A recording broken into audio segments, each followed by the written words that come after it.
Eva Life bakabafasha murakoze cyane. Ivuriro Eva Life rikorera Nyabugogo imaze kuba ubukombe mu Rwanda no hanze yarwo mu kuvura indwara bakoresheje imiti y'ibimera kandi itunganyijwe neza mu buryo bw'ibinini, poudre cyangwa liquide.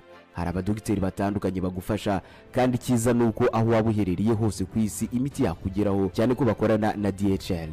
Mu ndwara bavura twavugamo nk'iz'imyororokere zose, kurangiza vuba no kubura ubushake, indwara zifata abadamu zose, igwingira ry'igitsina, indwara nk'umwijima, diabete, amara, igifu, asima. Abifuza kuva ku biyobyabwenge nabo barabafasha.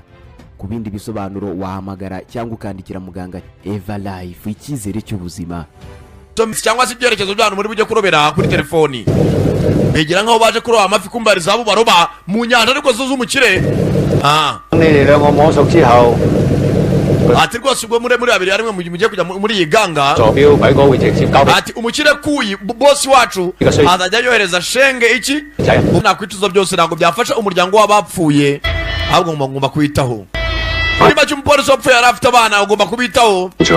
Ati niva muri gereza nzongera mige ibyihebe cyangwa se abagizi ba nabi mbahige bubwa. Ati nzatabara ubuzima none bya nyabyo.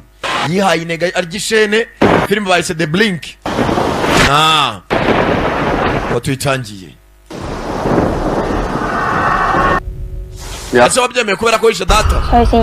Because you killed my father. Kubera ko wishe data? Ese yari umunyabyaha. Your father was a criminal. Nuko yanze guko tumujyana kumufunga turarwana birangira murengeje etaje. Byari impanuka? Bivuze nta kibi nakoze. Ne gusa numvise ko nafashe umuryango wiwe. Ariko ibyo yakoraga ntago byari bikwiye. Je n'umutima nagize navuga ni ngumfashe nk'umwana we ariko ni pepa waka. Ongera sinanjye ngubita nyine. Ureko takubura ikindi kire kugafungwa burundu. Afande nongeye kunsezeranya munakora akazi kanje. Kandi nagwamagarika. Sawa rero. Baramutinya. Nebutswe naguhagarika komeza witware nabo reko nanagushyira hasi. Reka nagatinga abantu banje sibyo? Wenda wenza guhamagara mu nyuma. Uzanzanire uriya mugabo Chen Shui. Hari imodoka uzabona hanze y'ibitari gutegereje. Uzamunzanire. Nutamunzanira nzica umwunganizi wawe. Yaba filime sasa. Uyu gira gizaza cyacatse kumwica ariko polisi Eva Life bakabafasha murakoze cyane. Ivuriro Eva Life rikorera Nyabugogo imaze kuba ubukombe mu Rwanda no hanze yarwo mu kuvura indwara bakoresheje imiti y'ibimera kandi itunganyijwe neza mu buryo bw'ibinini, poudre cyangwa liquide. Hari abadogiteri batandukanye bagufasha kandi cyiza nuko aho waba uherereye hose ku isi imiti yakugeraho cyane ko bakorana na DHL. Mu ndwara bavura twavugamo nk'iz'imyororokere zose, kurangiza vuba no kubura ubushake, indwara zifata abadamu zose, igwingira ry'igitsina, indwara nk'umwijima, diabete, amara, igifu, asima. Abifuza kuva ku biyobyabwenge nabo barabafasha. Ku bindi bisobanuro wahamagara cyangwa ukandikira muganga. Eva Life, icyizere cy'ubuzima. Wawe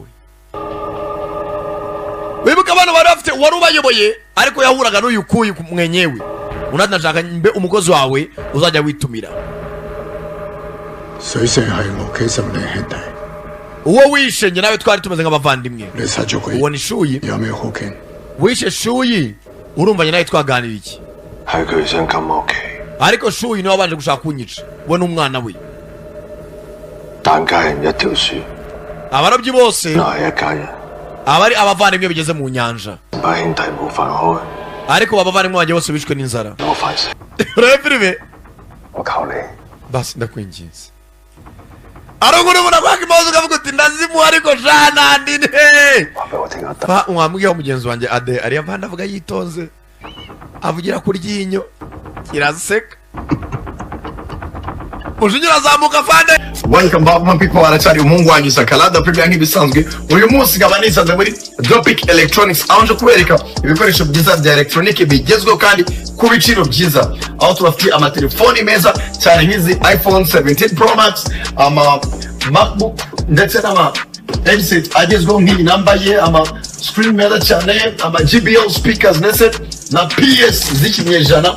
ewana ibintu muri Dopic Electronics ni uburyohe, ibintu byose biri kuri price ziri hasi cyane ko turi mu mpera z'umwaka. None akarusho abantu bafite ama Apple phones cyangwa se ama telefone ya iPhone, ubaye udafite ubushobozi bwo kubayigura icyarimwe, hari promotion yo kwishyura 40% cyangwa se 40% andi ukajya wishyura mu byiciro buri cyumweru ukagira amafaranga utanga, ariko kuri condition imwe gusa, usabwa kuba ufite akazi. Aracyari Premier hamwe na Dopic Electronics. God bless.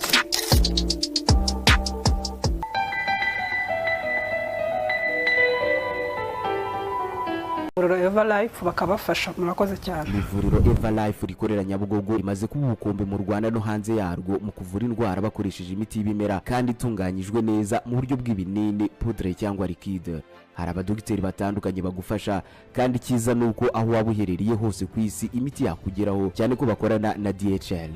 Mu ndwara bavura twavugamo nk'iz'imyororokere zose, kurangiza vuba no kubura ubushake, indwara zifata abadamu zose, igwingira ry'igitsina, indwara nk'umwijima, diabete, amara, igifu, asima. Abifuza kuva ku biyobyabwenge nabo barabafasha. Ku bindi bisobanuro wahamagara cyangwa ukandikira muganga. Eva Life, icyizere cy'ubuzima.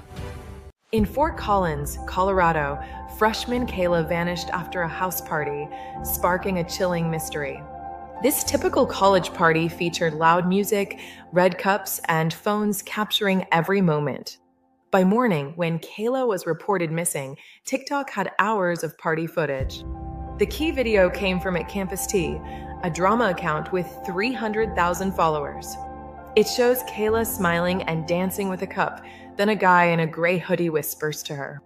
She laughs, nods, and follows him into a dimly lit hallway with two guys behind. Viewers spotted flickering lights, a left side shadow, and Kayla's brief discomfort. The video hit 6 million views in 24 hours, thrusting the case online. Kayla's last text at 12:51 a.m. read, "I'm good with some people. I'll meet you in 10. She never arrived, and her phone was found powered off near the kitchen. The three boys denied seeing her after, but TikTok comments exposed story inconsistencies. Online pressure led police to build a timeline from party videos. Kayla arrived at 11:40 p.m., danced at 12:15 a.m., and entered the hallway at 12:30 a.m. At 12:40 a.m., she was near the back patio. She sent her final text at 12:50 a.m. A blurry figure like Kayla appeared on CCTV at 1:10 a.m. A car left at 2:30 a.m. TikTok users analyzed details, drew maps, and enhanced pixels. At Digital Detective claimed the 1:10 a.m. figure was another girl with similar shoes. Another user spotted the 2:30 a.m. car driver in the same gray hoodie. It got 4 million views. This pressured police to re-interview the boys. Two stuck to their story, but the hoodie guy shifted his timeline from 3 a.m. to match 1:12 a.m. CCTV. His phone disconnected from Wi-Fi at 12:52 a.m. right after Kayla's text. A new TikTok angle showed Kayla pulling away from the hoodie guy, looking uncomfortable. Combined with deleted messages and a video of distressed Kayla, it led to an arrest. Kayla was found safe, hiding at a friend's after the boys' behavior and viral chaos. TikTok turned this local case into a national probe with digital detectives. Their efforts forced the truth. Subscribe for more viral TikTok true crime stories. In Fort Collins, a college student disappeared. This is the story of how TikTok became the key to finding her. Kayla vanished after a house party. The event was heavily documented on social media. Almost every moment was captured on phones, from Snapchat to TikTok. When Kayla was reported missing, TikTok already had hours of footage. A viral clip showed Kayla smiling and dancing. A guy in a gray hoodie whispered to her, and they went into a hallway. Users noticed flickering lights, a shadow, and Kayla's discomfort. The video hit 6 million views, sparking an online investigation. Kayla texted friends, but never showed up. Her phone was off near the kitchen. The boys claimed they hadn't seen her. TikTok comments questioned their stories, leading to police involvement. New videos with theories emerged hourly. Police pieced together a timeline. Kayla arrived at 11:40 p.m. The viral clip was recorded at 12:30 a.m. She sent her final text at 12:50 a.m. A blurry figure appeared on CCTV at 1:10 a.m. A car left the neighborhood at 2:30 a.m. Users drew maps and enhanced footage. Digital detectives suggested the figure wasn't Kayla. The car driver wore the gray hoodie from the clip. This video got 4 million views, pressuring police. Police re-interviewed the students. The hoodie-wearing boy changed his story. CCTV showed him leaving at 1:12 a.m., contradicting his claim. His phone disconnected from Wi-Fi at 12:52 a.m. A new clip showed Kayla's discomfort. Police seized the boys' phones. One phone had deleted messages, another a distressed video of Kayla. This led to the suspect's arrest, and Kayla was found safe. She hid out of friends, scared by the boys and the viral storm.